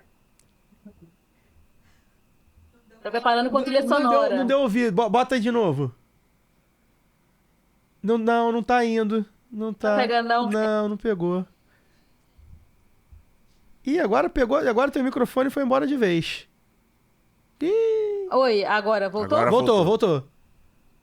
Vocês me ouviram até quando? Não, até você tentar botar. Eu tava colocando a versão trompetista Muito de Tá Na bom, Hora né? do Jair Bom. Encana, que é a minha versão. Eu mudei um pouquinho a letra, porque já tá na hora mesmo de mudar essa letra. É. Ele já foi embora, agora tá na hora de Jair Encana. Tô preparando o fígado, Caio. Se eu não bebesse, eu voltaria a beber só pra poder brindar este maravilhoso momento em que uma pessoa antipunitivista se torna punitivista, se torna muito punitivista. Punir fascista é gostoso demais. Nossa, gente. Não, e os assim, punitivistas estão falando em direitos humanos, né? agora Perdão, voltou, anistia, garantistas, reconciliação. Anistia. Olha que coisa, Os né, memes rapaz? estão muito bons, né, também, né? A gente é acusado, a esquerda é acusada muitas vezes de fazer uns memes meio forçados, né? Que a direita faz uns memes, né? E tal. Os memes estão muito bons. A marcha fúnebre do trompetista O trompetista tirou muita incomodou. onda. Foi. O Ele trompetista, ficou meio assim. o trompetista tirou muita onda com... E sabe o que eu acho engraçado? Porque eu sempre falo dessas escolhas semânticas do Jair Bolsonaro, né? Ele também ter que puxar o freio tá sendo muito interessante de ver. Porque não dá para poder subir o tom, né? No momento em que ele tá acuado. Claro. Eles estão acuados. E precisam pensar muito bem esses movimentos. Então, quem assistiu aos julgamentos viu da maior parte ali, pelo menos dos que estão até as cabeças já, o próprio Mauricide, né? O general lá também da Marinha. Garnier. Almirante. Garnier, almirante. Cujo da Marinha. advogado Demóstenes Torres. Demóstenes Torres é uma figura proba, né? Que nunca teve nenhum problema. chamado de mosqueteiro da ética pela Veja.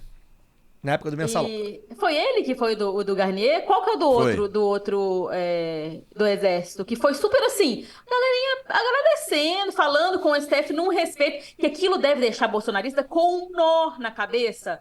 Porque assim, como assim eles não vão afrontar? Teve um ou outro advogado que tentou, o próprio advogado do Jair Bolsonaro, né, tentou elevar ali um pouquinho o tom, mas nós estamos falando de um julgamento que eu até fiquei assim, gente, eu nunca vi tudo bem, é histórico e tal, mas os caras tendo que dar aula de processo ali para poder mostrar, igual o Alexandre de Moraes colocou um VAR. Não, coloca na tela aí quantas vezes eles tiveram acesso às provas, né? Quantas vezes tiveram acesso aos autos. Olha É que aí, os caras sabem que não tem advogados. saída pelo caminho normal. Eles iam digamos dar... assim. Pessoal. A Eles estão lá- tentativa de golpe é clara. Eles estão lá pra tumultuar e pra tentar deslegitimar, né? Mas criar esse essa é o narrativa ponto, de perseguição. Daniel. E buscar Há pouco- nuances. Pelo né? menos até agora me pareceu pouco tumulto. Eu esperava baixaria. A gente teve assim, mas aí um ou outro. Se não por Mas parte, é que eles são claro, dos covardes, caras. eles têm medo de fazer lá Exato. dentro. Coisa assim, se pro Exato. Xandão falar assim, então tá todo mundo preso, foda-se, depois a gente vai discutir Falar se no tá certo ou não. podcast que vai dar porrada neles é uma coisa. Exatamente. Dar a porrada neles lá dentro Exato. é outra. E tem a história, por Vimos exemplo, na terça-feira. por exemplo, a história do Bolsonaro, da fake news, parece até que era fake news de Bolsonaro poder sair preso, né? Não ia Eles ter... ficam com medo da própria fake news. Mas se o né? Bolsonaro fala uma gracinha, o Xandão vai falar assim, então tá preso. Tá recolhido, Porque ele é o recolhe. juiz, e o juiz pode dar. Tá falando que não, então tá preso. E assim, o Xandão é midiático. A gente, inclusive, é uma crítica que eu tenho feito, inclusive, internamente, né? Podcast Alexandre. Então, assim, é um circo. Assim como foi, tudo bem que, assim, é diferente, porque o Mensalão era outra coisa, Lava Jato era outra coisa. Esse a gente tá falando de um golpe de Estado, então serve também de exemplo. E que Mas aconteceu assim, lá tá do... midiático pra cacete, tá um circo. O circo continua o mesmo circo. o vídeo não foi à toa. Pois é, então assim, pro Xandão falar, eu sou isso mesmo, então... Ou, talvez não pro Bolsonaro, mas pra algum daqueles cupincha lá deles que vai lá, uns puxa-saco, então você tá preso. O advogado que tentou lá, então tu tá preso, irmão. Vai lá preso, vai ficar 24 horas aí, mas sai. E isso, porra, né? Ninguém quer ser preso, ninguém quer... Tem uma carga, Mas eu acho né? que é um cuidado da corte muito maior do que nos julgamentos que você citou, da Lava Jato e do Mensalão, Caio, porque... Porque esse tem compromisso com a democracia, né? Esse é o primeiro ponto. Mas assim, para poder parecer essa coisa imparcial, que tem que ser mesmo, mas eu concordo que essa mediatização do Supremo nunca me agradou. Eu acho um absurdo que o ministro do Supremo dê declaração para a imprensa, acho absurdo, né? Não só sobre os processos, acho absurdo em geral. E nem sei, a gente já discutiu, já falou sobre isso aqui, ou pelo menos eu tenho certeza que já pontuei, que eu também não sei em que medida a transmissão desses julgamentos, não esse porque é histórico, mas desses julgamentos, é não relevante, mas necessária, sabe, para fortalecimento da democracia. As sessões do Supremo, eu digo, sabe? Eu não sei se isso deveria ser discutido assim, se eles não teriam mais liberdade para poder... Porque a gente sabe quem são os ministros, né? Então poderiam depois dizer como cada um votou, beleza, mas essa transmissão, essa transformação dos ministros em estrelas, em bastiões, né, da Constituição, né, e tal, como eles gostam de dizer que são, ou como se historicamente a gente diz que enfim... eu acho um problema. Acho na verdade, é uma democracia muito frágil se a gente pensar que ela depende Exatamente. da peruca do Fux, sabe? Ou da careca do Xandão. Da careca... Vocês viram que teve a assessoria de imprensa da peruca do Fux? Teve um artigo, não lembro em qual veículo de imprensa, que falou que o fato da cabeleira do Fux da grisalha prova que não era peruca. Caramba! Essa eu não Meu vi. Deus. Muitas especulações ao longo dos anos. Mundinho Fux, Mundinho Fux BR. O jiu-jiteiro Luiz Fux. Eu não acompanhei, né? Acompanhei só as notícias, lendo e tal. Porque é isso, eu não acho que embora entenda que a gente tá falando de pessoas que queriam dar o golpe. Entusiastas de golpes anteriores e que, se tivessem tido a oportunidade ali, um encaixe de condições, tentavam dar o golpe. Inclusive, questão da Polícia Rodoviária Federal e tal. Então eu entendo... O golpe foi posto na rua. O golpe foi posto na rua de alguma forma. Então eu entendo que haja alguma mediatização da parada, né? Porque também é isso. Se tivesse lá, né... O golpe... Não, nesse caso não tinha como não ser. Não tinha como caras... não ser. Mas ainda assim, eu acho que dava pra ser um negócio um pouco mais, enfim, centrado. Mas tudo bem. Feito esse preâmbulo, virou. Suprema Corte contra golpistas. E tudo bem.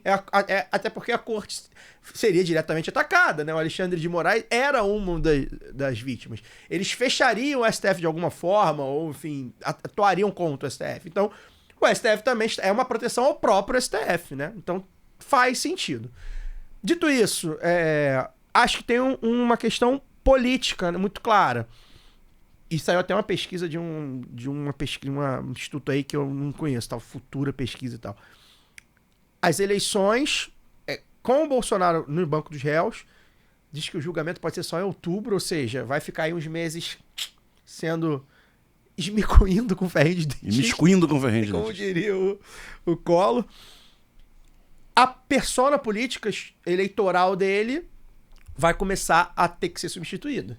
E aí a gente vai ter que olhar como a extrema-direita, e eu já tinha falado isso na época da denúncia, então agora que é réu mais ainda, o Bolsonaro hoje, ainda é a maior liderança da extrema-direita no Brasil. E é que une aquilo que você falou da fragmentação. Que une várias facções e que é hoje carta fora do baralho. Todo mundo já sabe disso. Se há um mês atrás eles vão ver a denúncia e tal, hoje é carta fora do baralho. O Jair Bolsonaro não vai conseguir, em um ano, reverter as pendências judiciais dele. Se ele der muita sorte, ele consegue não ser preso. Se ele der muita sorte, ele não vai conseguir reverter a inegibilidade, ele não vai conseguir se colocar... A última cartada deles foi o carnaval fora de época fascista aqui na praia de Copacabana, tentando juntar uma multidão pra criar um sentimento político na sociedade que anistia. de que o povo quer, o povo está atrás dele, deu 18 mil pessoas. Não tá. Então, assim, então eu acho que politicamente é a direita, né? A extrema-direita, direita também, porque acaba sendo a mesma coisa. Os democratas de direita já estão no governo, né? O Geraldo Alckmin, né? Fernando Haddad, brincadeira, Haddad. A gente vai ter que ver, vai ser Tarcísio, vai ser Michele Bolsonaro, vai ser Eduardo, eles vão ter que começar a se movimentar para tentar capturar o capital político do Bolsonaro, que ainda é muito grande. O Bolsonaro, se fosse candidato, meu amigo, ia ser 40, 51 a 49 de novo. Não tem para que lado, eu não sei, mas ia ser. Então, isso acho que é uma vantagem pro PT, né, pro Lula, que se for o candidato, deve ser, acredito que seja, se tudo correr bem até lá, para saber qual a estratégia. Bem, quem a gente vai ter que atacar, né, porque assim, tá saindo aqui, né, nessa tal da Futura, Ratinho ganha do Lula no segundo turno, Michele Bolsonaro ganha do Lula no segundo turno, todo mundo de direita tá ganhando do Lula no segundo turno. Tá ganhando do Lula no segundo turno porque não tem campanha. Não só porque não só falta um ano, mas porque não tem. Vai ser a Michele? Então peraí, vamos puxar a ficha da Michele aqui, então a gente vai começar a distribuir uns conteúdos sobre a Michele. Vai ser o Tarcísio? Tarcísio, então vamos começar a puxar suas fichas aí de outras coisas. E isso acho que é a consequência política eleitoral talvez seja a maior. Agora, muito satisfatório, né? A gente vê o sofrimento do Bolsonaro. Sempre que o Bolsonaro puder estar sofrendo, chorando, constrangido, rindo de nervoso, se mijando, se cagando... Sempre... Vim aqui desejar tudo de ruim. Isso é pessoal. A gente tá falando de um cara que despertou na gente, despertou nos asseclas dele, né? Na farândula de lunáticos nele. O pior deles, né? Fascistizou. Ele é a válvula que fascistiza os sentimentos mais primitivos da população, que já estava querendo ser fascistizada, e ele desperta na gente, nos abolicionistas penais, né, nas pessoas dos direitos humanos, os militantes do Mais Amor, por Favor. Ele desperta em nós o pior, e tudo bem. É assim que o mundo funciona. Então, assim, bom vê-lo sofrendo também, né, Dani? Assim, tipo, vai pagar, e assim, é o processo legal. Tava até o Alcísio comentou aqui, ele, não queria o devido processo legal, não. A gente não fez a revolução. A gente só ganhou a eleição e foi não é justiça revolucionária, é justiça burguesa, gente. Exatamente. Então, assim... Ela tem ritos. É bom que ele sente lá, se explique, né? Entre em contradição, como a Laura falou, né? A contradição de ser o cara que é contra o sistema, mas chega lá no sistema e fala, senhor. Sim, não. E é aquela coisa, né? A gente passou um ano e meio, 2. Não... Isso aí que aconteceu em 8 de janeiro, esse quebra-quebra, eram infiltrados de esquerda, né? População de bem não fez nada. Aí virou, não, a senhorinha de Tubarão, uma vovó que tá presa, que quebrou vidraças, mas tá presa, não sei o que lá, não. Então, ou era infiltrado de esquerda, ou era anistia pra quem tacou pau lá. E também agora, por estratégia, né, dos advogados, a estratégia individual, ninguém tá negando a tentativa de golpe. Né? Nenhum dos 8 réus estão negando que houve tentativa de golpe. Eles estão falando, não fui eu. O Bolsonaro fala, não assinei nada. Eu não assinei nada, eu só discuti alternativas para a ação. Que alternativas, cidadão, se você perdeu a eleição? Qual era a sua alternativa, né, para se manter no poder? Reclamar muito do Twitter que não era. Xingar muito no Twitter que não era. E cada um tá lá, né? Não sei se teve ou se não teve, mas eu não tive nada a ver com isso. Pois é, e o presidente da Câmara hoje disse que o papo de anistia que agora não vai ter isso. Isso. Até depois do flop. Depois do flop, e assim, vai precisar esperar, porque assim, tá bom, beleza, vamos negociar a anistia de quem tá preso, mas agora são os peixes grandes, né? Então, assim, então tá bom, vamos soltar a tia do batom lá, a coroa do batom lá, que, sei lá, do batom, a golpista, que é golpista, o batom, pichação, o batom é só um detalhe. Vamos soltar ela? Vamos dar anistia? Vamos, mas agora vão ser julgados os cabeça, os milico. E aí, vai ter que fazer outra anistia daqui a um ano. Vários oficiais generais, né? Braga Neto, Augusto Heleno, Garnier, tem alguns. Paulo Sérgio, acho que são 4 oficiais generais. Mais o oficial superior, que é o Cid, que não chega a ser general. Pois e polícia, e político. Tava demorando pegar os peixes grandes. Realmente, esses peixes pequenos geram um negócio, 15 anos pra coroa lá, assim. Enfim, gera essa. Pra mim, poderia ser. Eu não sou abolicionista, com todo respeito a quem é, tem amigos que são, mas eu não sou. Mas assim, com fascista não, pelo menos. Mas assim, É abolicionista só com gente. pois é. Eu sou de direitos humanos para humanos de direito. Agora vem os peixes grandes, cara. Então, assim, quer debater anistia agora pros peixes pequenos? Pros empresários lá do cu de Santa Catarina, pra tiazinha lá do cu do Rio Grande do Sul? Pra caminhoneiro, cabeleireiro. Então, acho que o papo da anistia vai baixar, vão esperar. Porque, assim, alguém vai ser... Vamos supor que, porra, sei lá, não vão ser presos porque vão pegar uma pena reduzida e tem uns coroa que não vai pra prisão porque idoso não vai... Que não vão ser presos, mas condenado, pelo menos, alguém vai ser, irmão. Alguém grande desses 34 vai ser. Vai ter uma conspiração, vai ter alguma coisa. E aí, então, aí talvez, quando tiver a condenação, talvez eles queiram debater a tal da anistia. Nesse momento, a anistia tá enterrada, irmão, porque agora eles vão ter que segurar os peixes grandes, né? Então, ou seja, politicamente, a consequência política disso, né? Vamos ver como a extrema-direita vai reagir, quer dizer...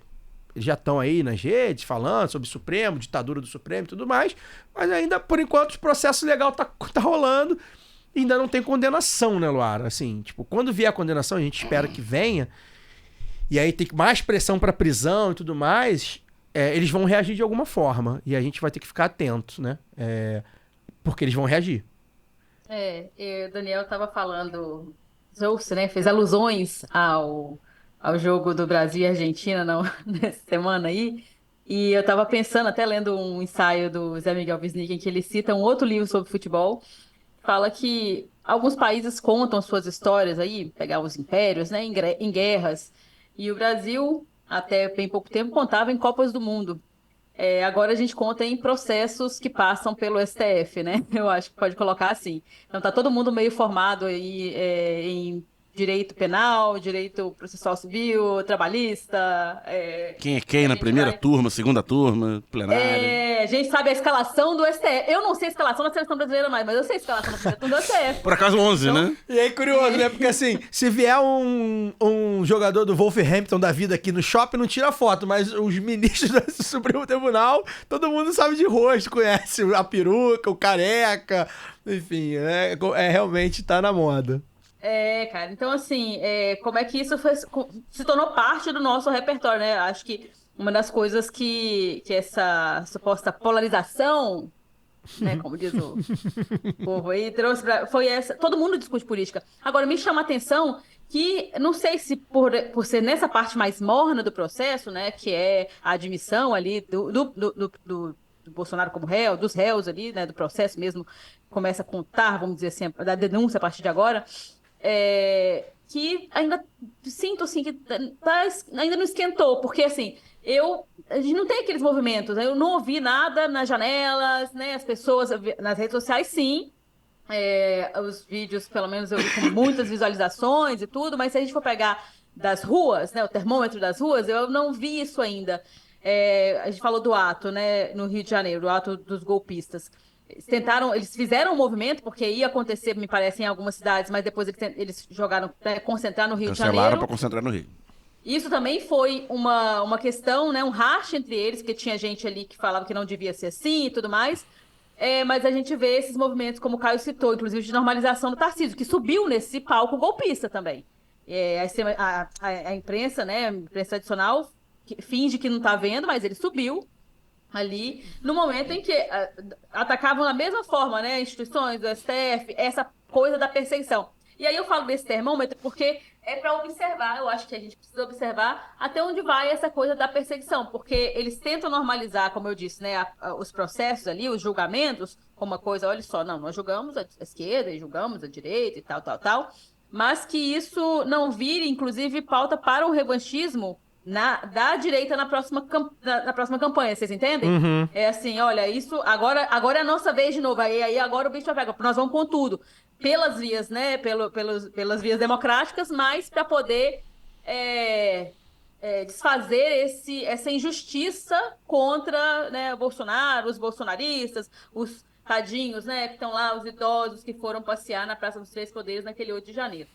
Então, isso também é uma coisa a observar, né? De até onde vai esse discurso da perseguição. Porque me parece que a sociedade, senso comum, assim, as pessoas, mesmo que eu pensar em bom senso, bolsonaristas, a gente sabe que não tem nem o senso né, de coletividade, enfim, democracia e tudo mais.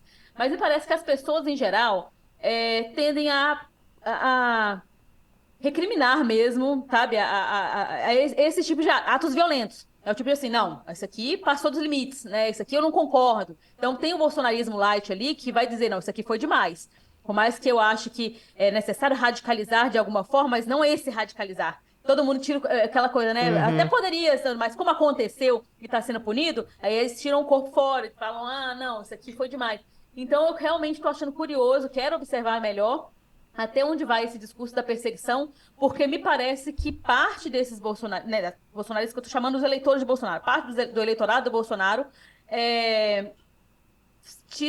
realmente não concorda com os atos golpistas, não concorda até onde foi levado e acha justo uma punição para aquilo ali. Pode ter, talvez, né, a coisa dos anos, talvez achar as penas muito duras, mas que acha que aquelas pessoas deveriam ser punidas porque fizeram, né? Então a gente tem vídeos né, dos golpistas lá batendo em policiais, né, principalmente mulheres, atacando, né, a polícia legislativa, enfim, esse tipo de coisa que eu acho que ficou marcado para quem defende tanto a ordem, para quem tem tanto apego às hierarquias, inclusive ao militarismo, é uma contradição que chocou a eles também. É uma então, parte, sim.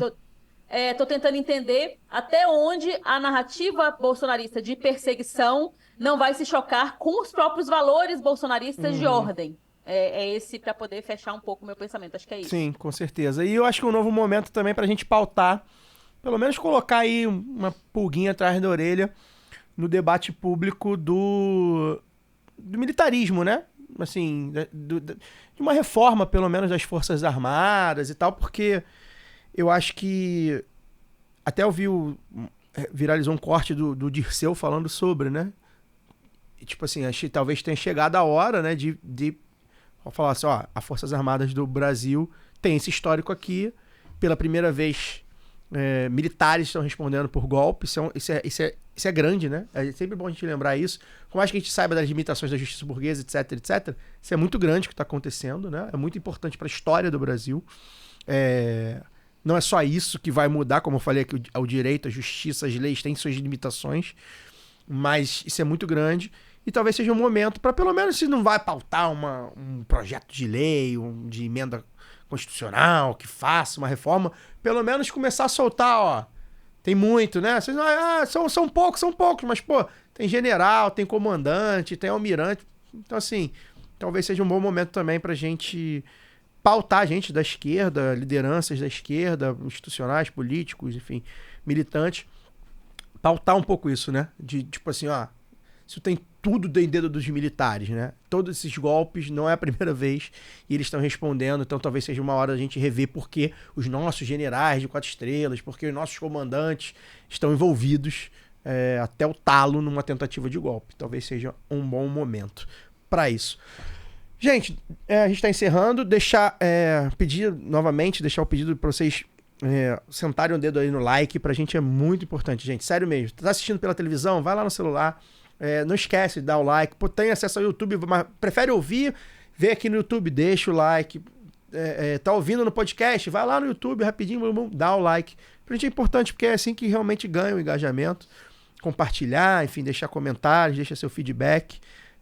Pra gente é importante. O YouTube do Lado B tá engatinhando ainda, a gente melhorou bastante ano passado, a gente tem bons números ano passado, que foi quando a gente conseguiu investir tempo e dinheiro para fazer essa gravação e colocar no YouTube, que bom, mas ainda tá engatinhando. Esse ano a gente tá fazendo até menos gravações de vídeo do que a gente gostaria, por questões financeiras, então pra gente é muito importante que você que tá no YouTube fortaleça, deixa seu comentário, enfim, seus palpites, o que vem por aí, pra gente é fundamental. Luara, obrigado novamente, sempre um prazer tê-la conosco. Até semana que vem. Valeu, Caio, valeu, Daniel, valeu todo mundo que ficou com a gente até agora e agradecer mais uma vez, não tá, né, aqui ainda, mas agradecer a participação da Letícia, que foi excelente, a primeira parte também do programa de hoje. Essa segunda, que foi a gente... já em comemoração já, né?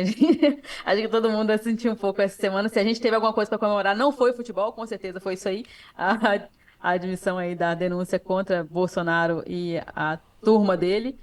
E só agradecer mais uma vez o Lado B por esse mês, que eu acho, assim, realmente, desde quando eu vim para o Lado B do Rio, eu nunca me senti... Eu acho que as cotas são importantes, as ações afirmativas são importantes, mas eu nunca me senti cota, assim, não. Eu sempre me senti muito bem recebida, não só por vocês, mas por toda a comunidade do Lado B do Rio, pelos nossos ouvintes.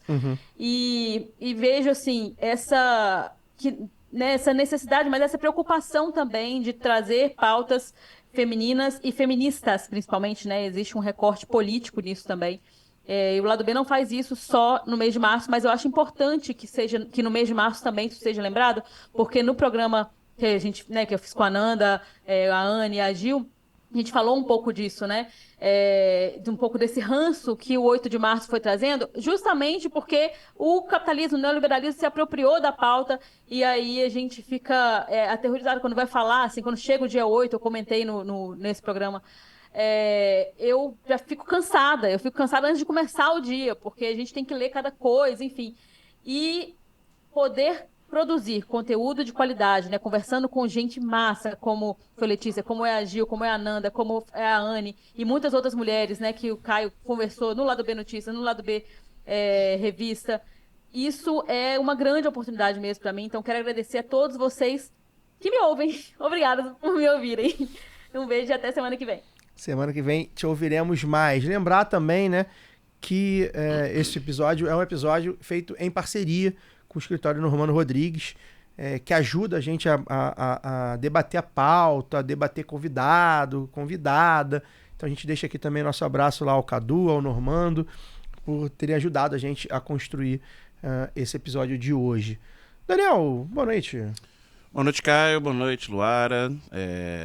Foi realmente muito bom o programa. Até semana que vem.